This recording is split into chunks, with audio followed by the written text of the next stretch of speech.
Hey everybody, welcome back to Prehospital Paradigm Podcast. I'm Scott Wildenheim. I got my regular crew, Ray Pace. Thanks for finally getting here. We're late in the day because somebody had chief duties to do.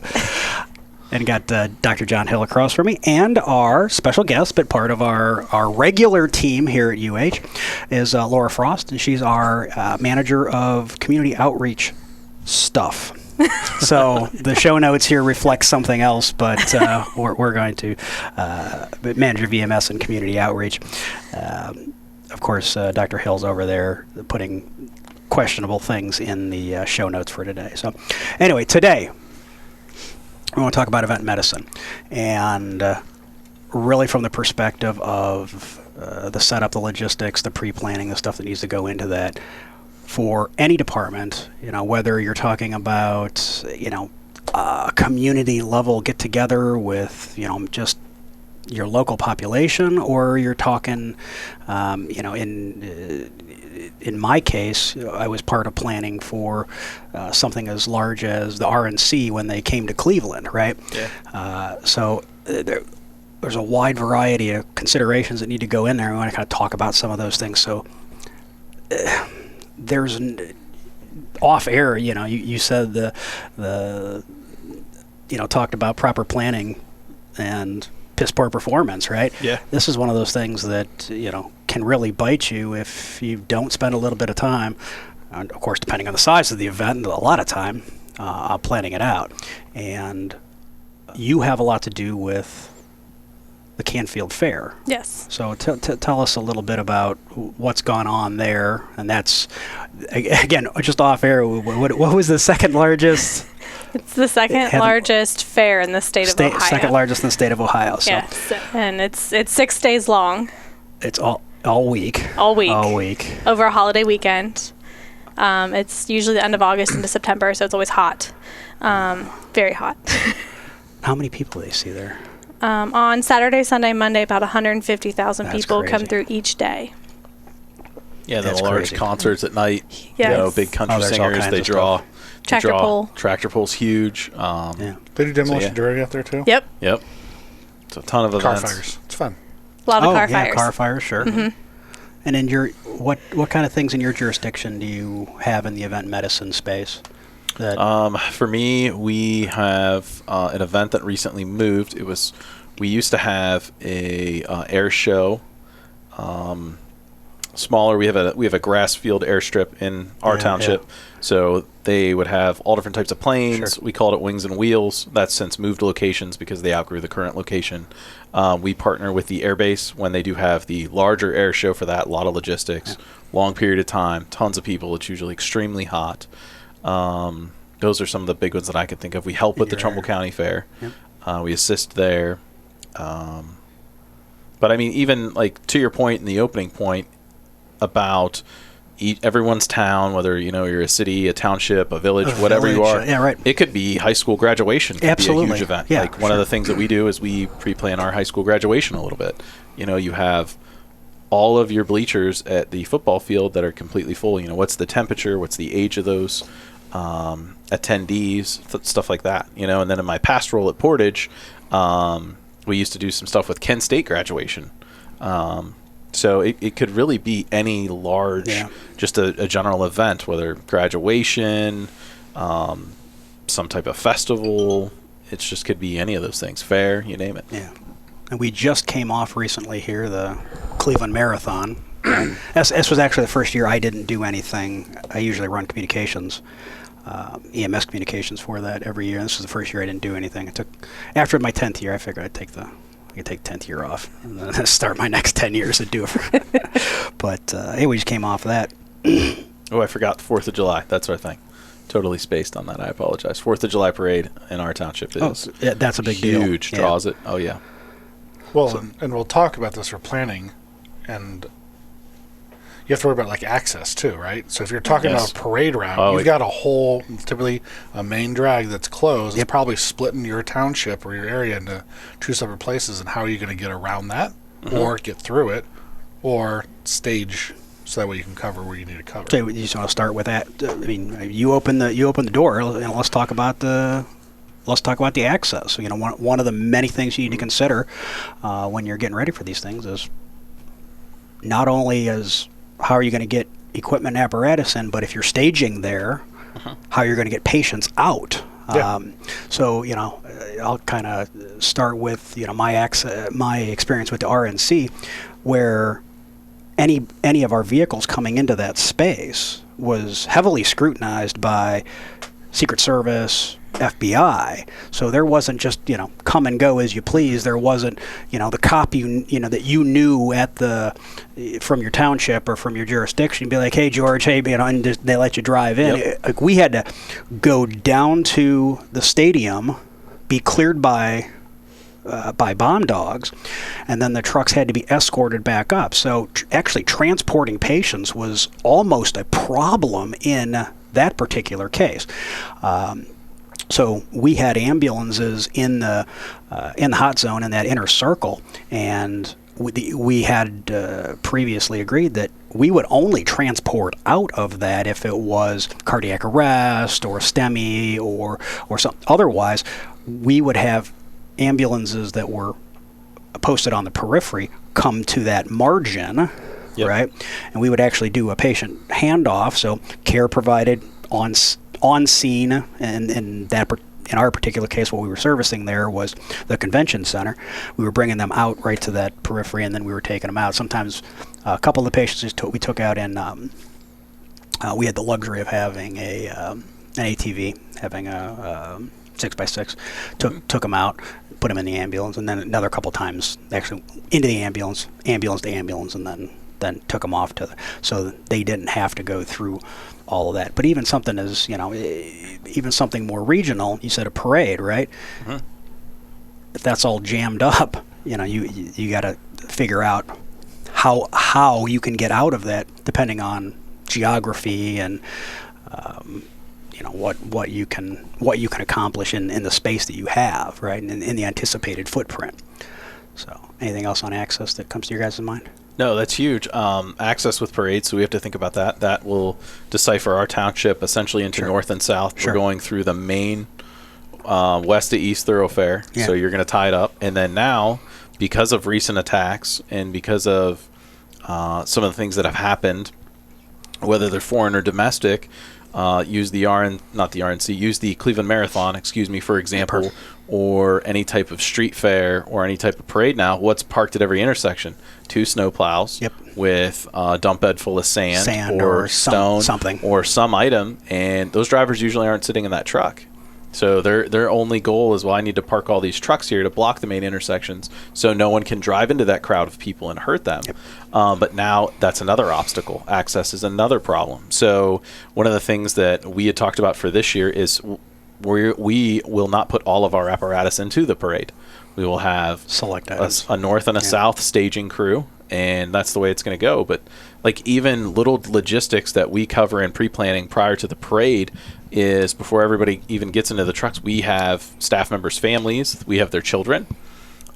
Usually we have some sort of a guest that is going to ride, and you have to discuss, hey, if we receive this type of a call, if you get a fire in the middle of this parade, we're going to stop wherever we're at, and then we're going to get everybody safely out of the vehicle, and then we're all going to get back into the vehicle and then respond to the emergency.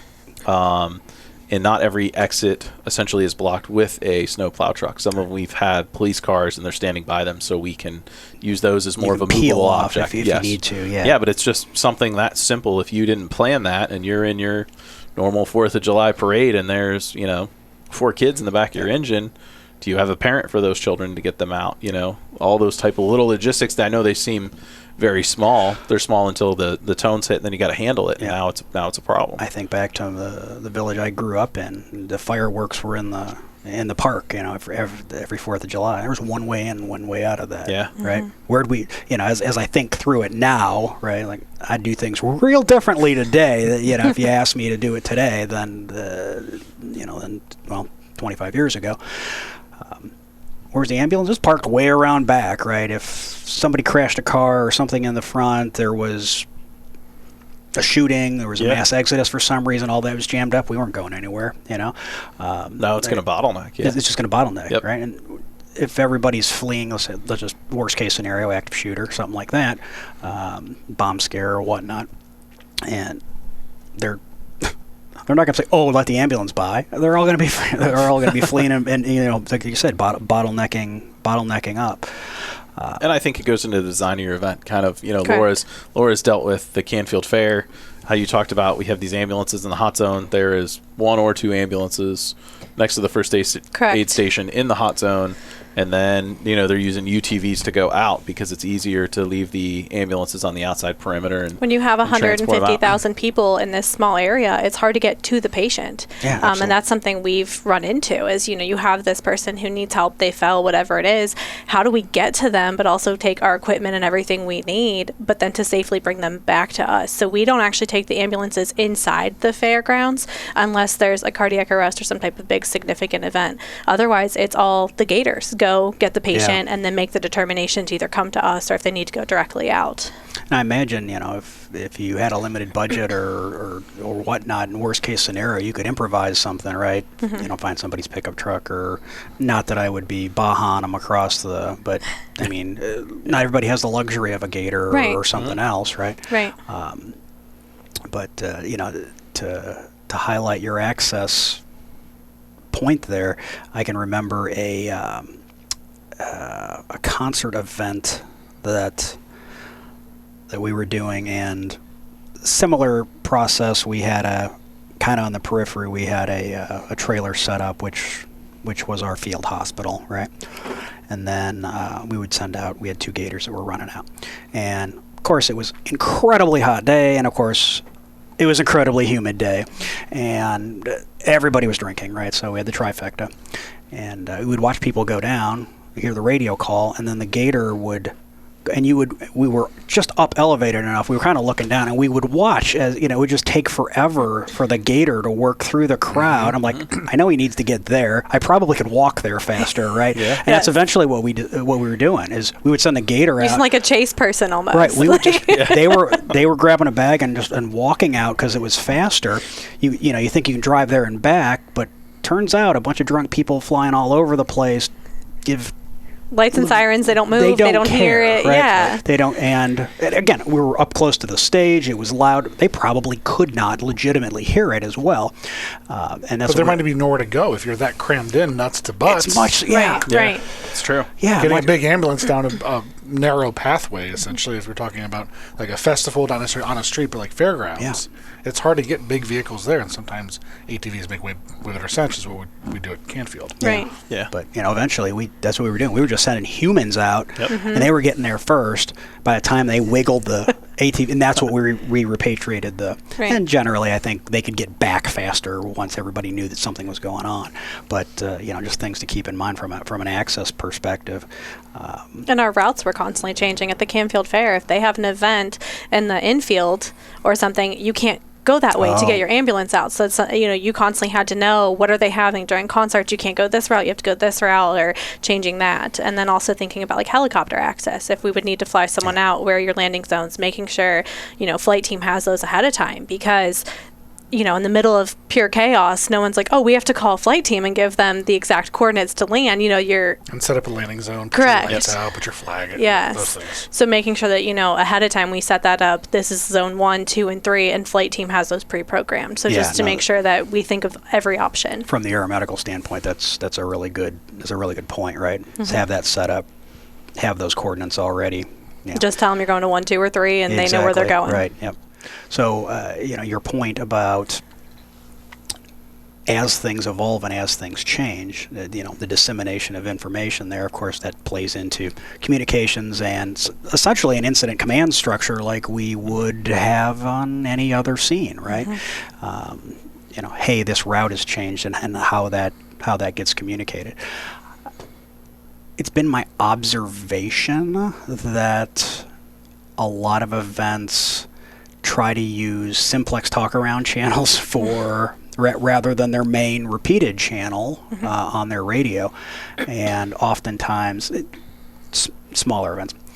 Oftentimes that is not practiced ahead of time, and there's a bunch of gaps in radio coverage that there's like, we'll just use a talk-around channel. We'll talk radio to radio.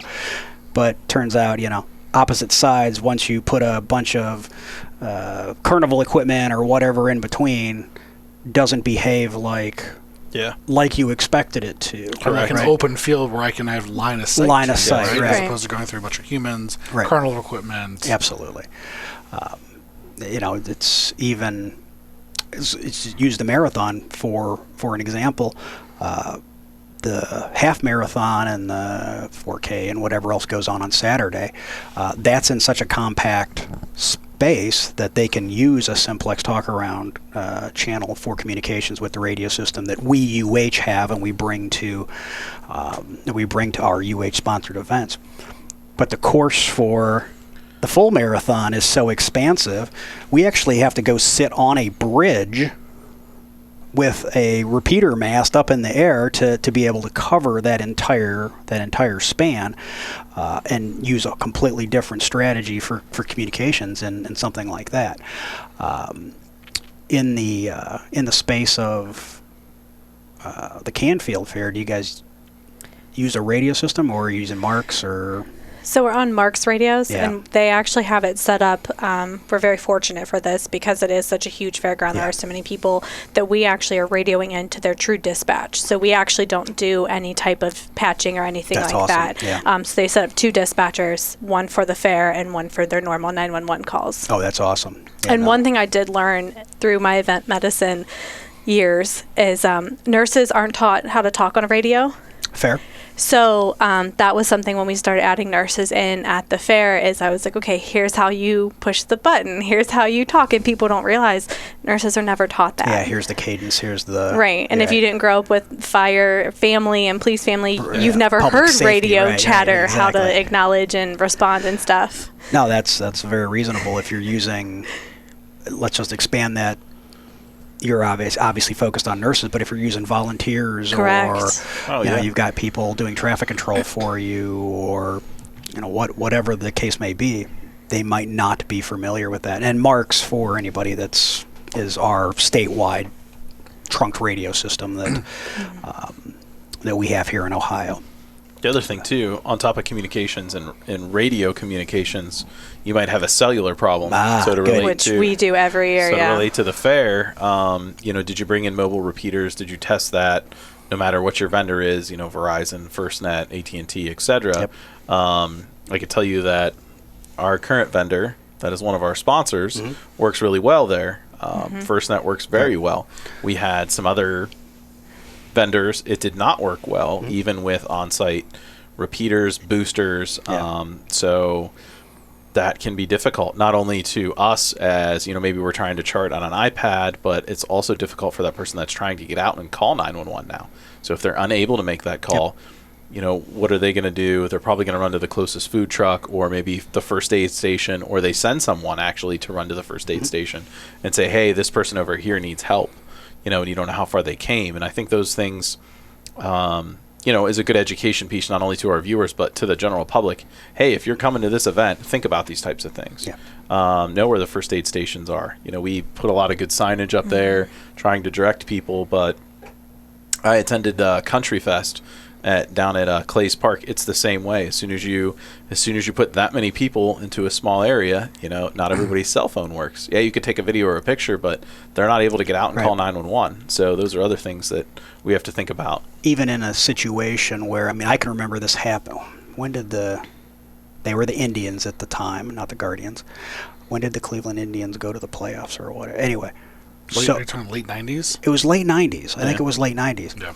So many people, normally great service area, right? So many people were on the system that they essentially collapsed it, right? There was just straight overload. So let's transition that to the perspective of a mass casualty incident or something. Yeah, everything's fine, everything's working now, but now if everybody in this space tried to make a phone call at the same time, especially trying to make a 911 call, right? So they're going to start prioritizing all that traffic that's coming out from one cell site that's at a community fair. Let's say it's Canfield's a great one, that they don't have that much volume on that network at any given time, other than the 1 week a year that the fair's there, right? So their system 348 days a year, it's not taxed, right? And now we're at 200% of its capabilities, Correct. and now I'm receiving all these calls and calls for service that the system can't handle it. Correct. So you brought up, FirstNet, Verizon. Most of these larger cell phone companies, they'll have some sort of device they can bring out, whether it's a mobile tower. Somebody's got a drone. FirstNet's got somebody's got a drone. I can't remember who. But they can add capacity for these temporary surges, these planned surges, right? To aid and help in that, and should be part of any of your considerations, right? Yeah, it's something you have to think about. It's going to benefit the public, but it's also going to prevent, like in our world for event medicine, it's going to help us because how do we do all of our charting? How are we doing our patient reports? How do the majority of all of our ambulances under our medical direction do that? It's all going to be, network cellular data, cellular data. So data, you have to have tests and you need to do dry runs, test things, be as prepared as you possibly can, or you're going to have a failure in that realm. Again, we'll on the communications thing, we're talking about the cell service. We'll look at like with the marathon. We don't rely on people to call 911 if a runner goes down. There's spotters all along that course, and in that particular case, that's where the amateur radio guys from Cuyahoga County, which is where that's run at. They volunteer. They man that. And they put radio operators all along the course. And honestly, we spend more time getting information on the communication side of thing in from them than we do our own trained providers and or cell phone calls, right? Because they watch them go down and they're just on the radio immediately because they position themselves to see a big swath. So depending on what your event is, maybe you need spotters. Let's say there's no chance of, you're in a bad cell spot, right? It's not big enough for them to warrant bringing out a mobile tower or some of these other resources. Maybe you have to have some sort of a system like that where even if they're your people, but they're just staged in a position where they can radio in to whatever your command center looks like for that. Well, we just had the big eclipse, right? Perfect. Yeah. And then for Portage County, part of the plan was actually relying on amateur radio, and we pre-positioned them at hospitals and certain places. So in case cell tower goes down, Mark's goes down, I have now backup point-to-point ham radio operators that we can communicate with. Yep. All part of the plan. What about facilities? I think facilities is again going to be relative to size of your event, right? If it's, you're doing something for a couple hours, fireworks or something like that, probably don't need to set up a hard shelter of any kind. But if you can anticipate processing lots of people, it's probably worth having some sort of fixed location, whether that's bringing in, an event service with a big tent or a trailer or something like that. But when you're doing that, of course, I think taking into consideration what time of year and heating and or cooling is, honestly, I find that to be specifically in the summer when most of these things happen.